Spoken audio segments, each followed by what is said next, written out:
The viability of play in learning experiences and assessment. Playing, learning, growing. Susan J. Oliver, CEO of Playing for Keeps, sent a powerful message in her statement. It's not so much what children learn through play, but what they won't learn if we don't give them a chance to play. Many functional skills, like literacy and arithmetic, can be learned either through play or through instruction. The issue is the amount of stress on the child. However, many coping skills like compassion, self-regulation, self-confidence, the habit of active engagement, and the motivation to learn and be literate cannot be instructed. They can only be learned through self-directed experiences such as play. On February 1st, 2013, the United Nations Committee on the Rights of the Child made the statement, "Play and recreation are essential to children's health and well-being. They promote the development of creativity, imagination, self-confidence, and physical, social, cognitive, and emotional strength and skills. They contribute to all aspects of learning. They are also a form of participation in everyday life and are intrinsic value to the child.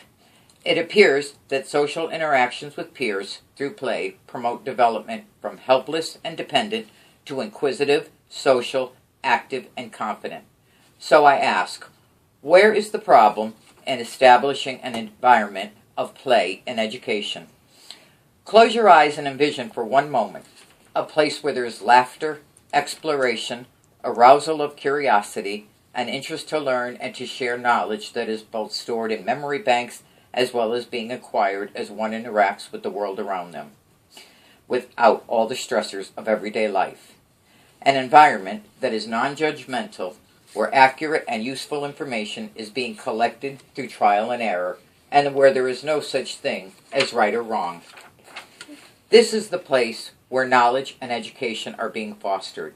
It is the very place that young children go to when they engage in play. Classrooms that are considered environments of play oftentimes send shivers up and down the spines of old-school conservatives. The words school, learning, and classroom rarely form the mental image of children engaging in a multitude of learning activities in a room that is busy, filled with noise and laughter.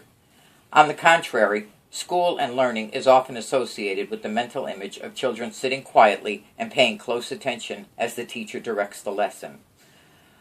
Michael Montaigne, the French philosopher, once said, "The play of children is their most serious business." Children are all unique individuals, as unique as the snowflakes that fall from the sky. The classroom environment cannot be a one-size-fits-all mentality when children all learn differently. When a classroom is an environment of play, teachers must know each and every child on a personal level, their interests, their background, the cultural beliefs and practices, the learning style that meets their needs.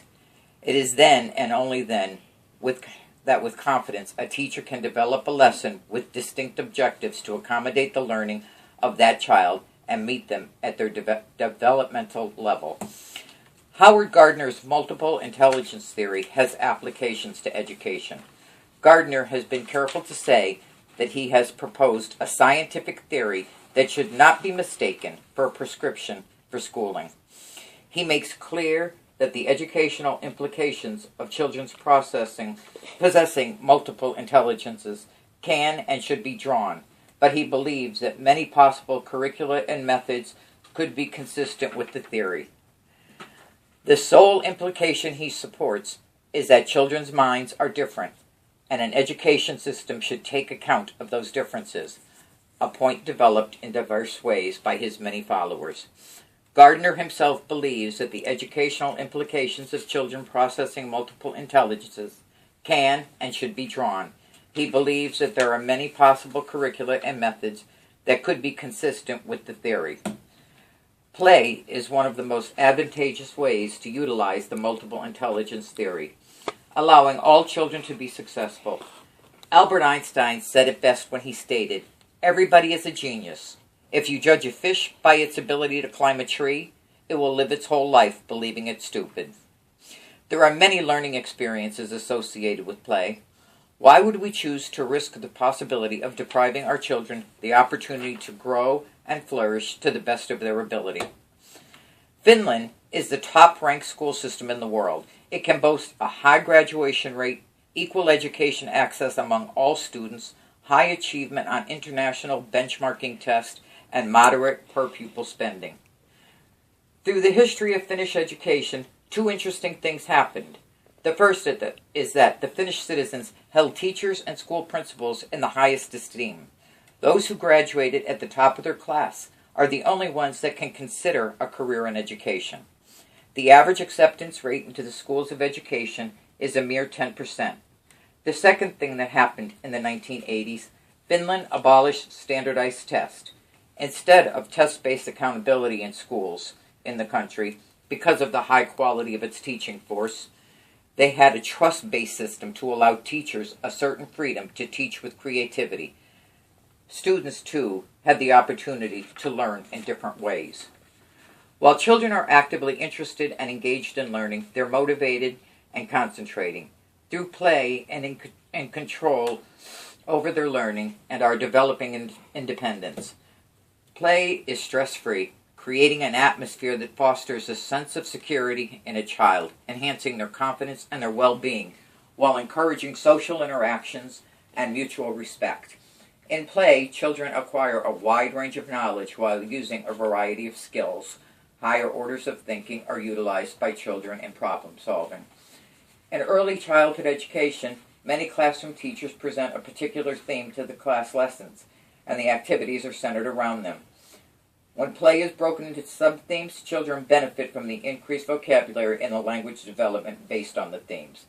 Play offers the child the opportunity to make sense of the world by using valuable tools. Understanding is created by doing with others, and by being completely involved in that doing. Through play, the child comes to understand the world, and the adult comes to understand the child.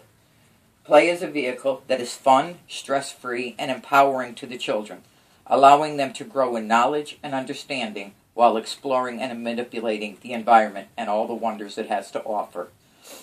If play is a child's work, we should not only allow but encourage our children to actively do their job. We are one of the lower industrialized nations on the education totem pole, yet we continue to do the same thing. Several things that we should consider. The old saying, when you do what you did, you get what you got, as well as the fact that Finland's education system ranks as one of the highest, and they actually abolished standardized testing in the 1980s and allowed teachers a certain freedom to teach with creativity and students to learn in different ways. What is the problem with play?